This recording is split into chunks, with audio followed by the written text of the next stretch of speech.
and then we will, which we are live now. So you didn't have long to wait. Welcome, everybody. We are live today on Martinis with Scott, live both on YouTube and on Instagram. Hope everybody's having a great day. This is episode 140, our midday touch base that we try to get in. Martinis with Scott, a show about winning momentum in life and in business. I had by the way, I know you're looking at the office behind me, the scene behind me, and you're saying, Scott, this is see if we get this camera right on Instagram. This is a whole different view. You know that I like to, for a living, move organizations from chaos to order. Well, I myself am living a little chaos this morning. My office has been torn up. The carpet's torn up. We've had a flood. I've got mold. This is, as many of you that have been listening know, this has been an office that was built about a year ago in this new house of mine in the mountains. And so that's a bit of a disaster. So I had to move the desk and change things around, hence the different view. Thank you for joining us. Those that are live, you want to say hi, you want to ask a question, you got anything you want to talk about, please reach out. Please let me know either on YouTube or on Instagram. But if you don't, I'm going to talk about a listener question that was emailed to me last week while I was away. And this is a person, probably a Novanni Stainless employee, as many of you know, on the Thursday 4 p.m. Eastern 1 hour shows. I've been taking you through the Novanni journey. You go back and search that playlist under Martinis with Scott. And anyways, this person said, I think in episode 7, I don't have his comment in front of me, but he said, hey, I heard this episode and you talked about employee morale and you talked about employees being fearful. Scott, what have you done about that, if anything? Excellent question. Thank you for raising that. And so that's what we're going to talk about in our 10, 15 minutes that we have available to us today. So first thing I want to say about this morale HR changing issue at Novanni Stainless is we bought this company. I bought this company last June. Thank you for joining us, AVIC965. Let me give you a wave there. Anybody want to throw in any comments or questions, feel free to do so. I bought this company last June 2020 during COVID. And what I typically like to do is drop into the company like a SWAT team, bring my team in, we affect change. And that can happen pretty quickly. Like I could deal with the fear issue probably in 3 to 4 months. Okay, the morale issue might take a year. Well, because I can't get there all the time with COVID, I can't make camp there as we normally would. This has become a much longer process. So things are slow. Companies doing fantastic. We've been making money every month since I bought the company. Revenue's going up. This is not a straight line up.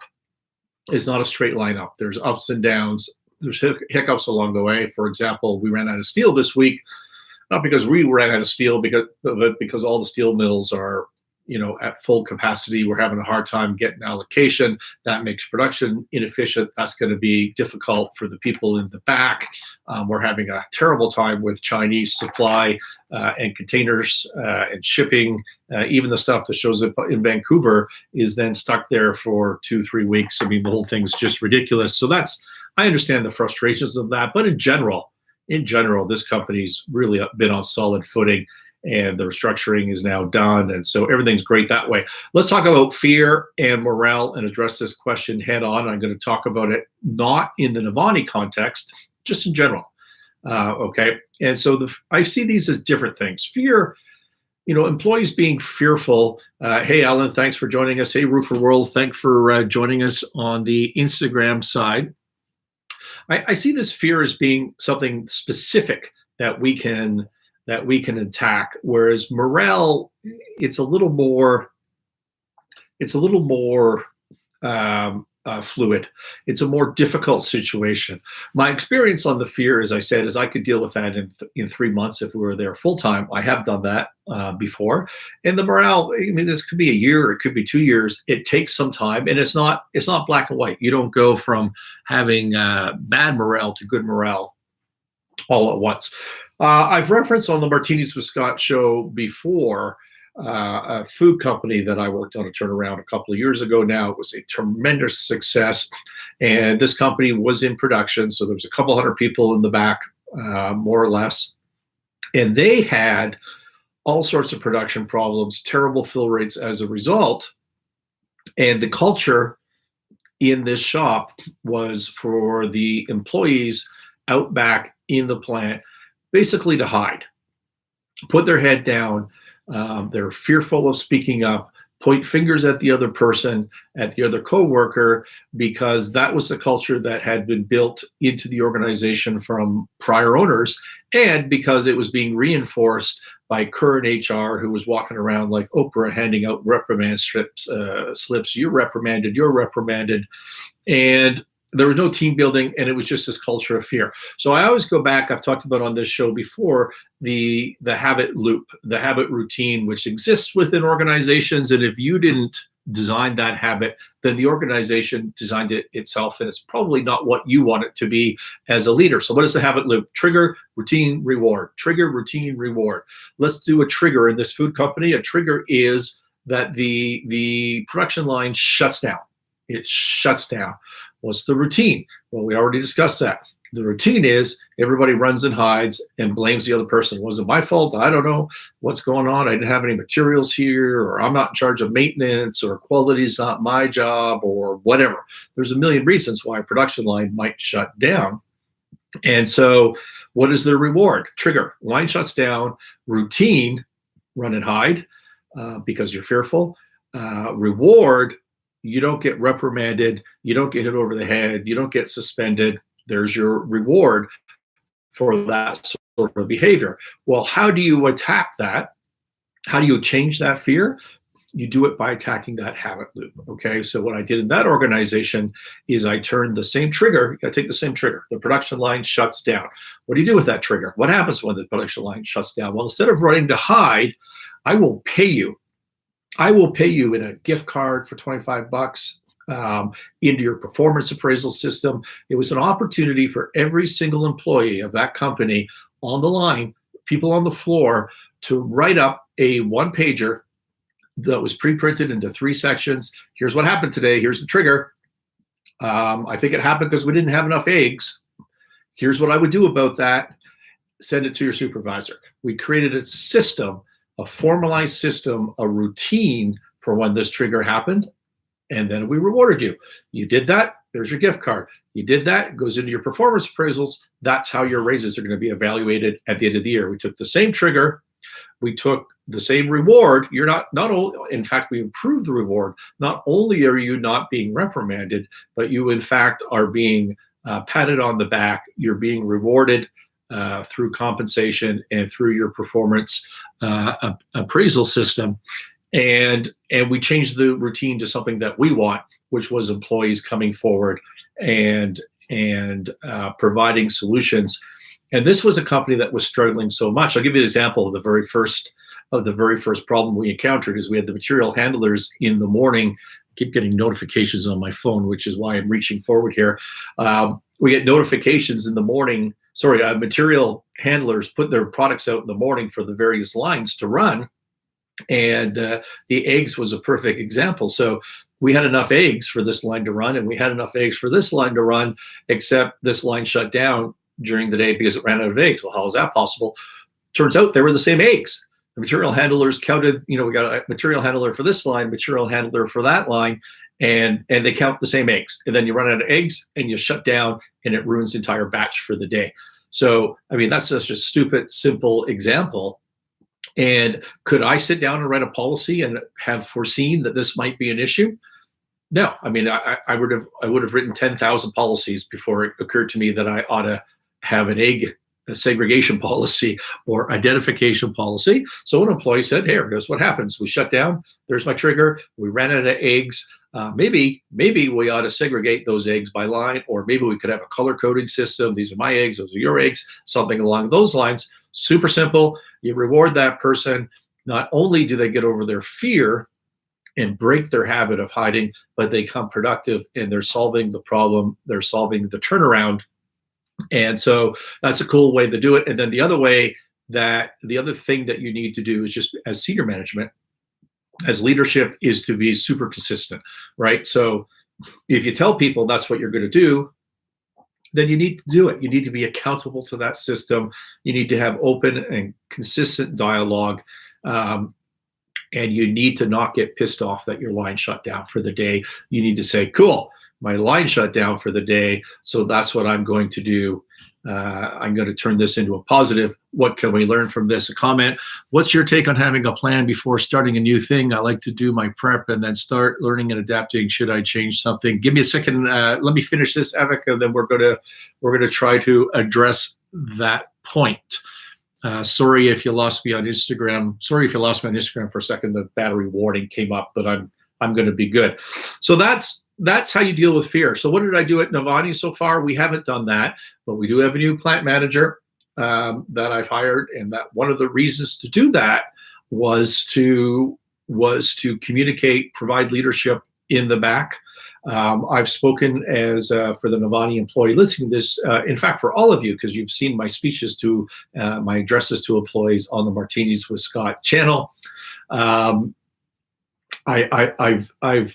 told you that it's your responsibility to speak with me. I've given you my text, my number for text messages. You have my email for emails. A couple of employees have reached out. They've raised suggestions. And this is direct to me. It's not being shared with anybody else. They've raised suggestions. One of them, for example, was this idea that we don't pay people for 6 days, yet we're in the middle of a global pandemic. And so are we encouraging people who wake up not sure about how they're feeling in the morning to come to work sick anyways and risk infecting a bunch of people? That's not a good plan. So we changed our policy. And that was specifically because somebody said to me, hey, here's a good idea. And they did that by text, and they did it by confidence. I did not break that confidence, but I did address it. And then the person was less fearful, and they were able to come forward and say, hey, that was me. That was me. So I keep encouraging that. People are changing within the organization. I think things are getting better, but that's how you deal with fear, in my view. And that's the Novanni side of things as well when it comes to the fear. Morale. What is morale? To me, it's a different animal. It takes a lot longer to build because it's not as definable in my view, and it takes longer. But there is a formula, I think, for building morale. And to me, that is common purpose, having your basics met, and winning. Okay, there's a reason that this show is called Martinis with Scott, Winning Momentum in Life and in Business. It's because it's about winning in the end. And the winning doesn't have to be absolute. You don't have to go from a company that's losing every day and not making money to a company that's making lots of money. You have to be on the journey of heading from here to there, of feeling that when you get up in the morning, you have a sense of purpose and that you're winning. So let's go through those things. Common purpose.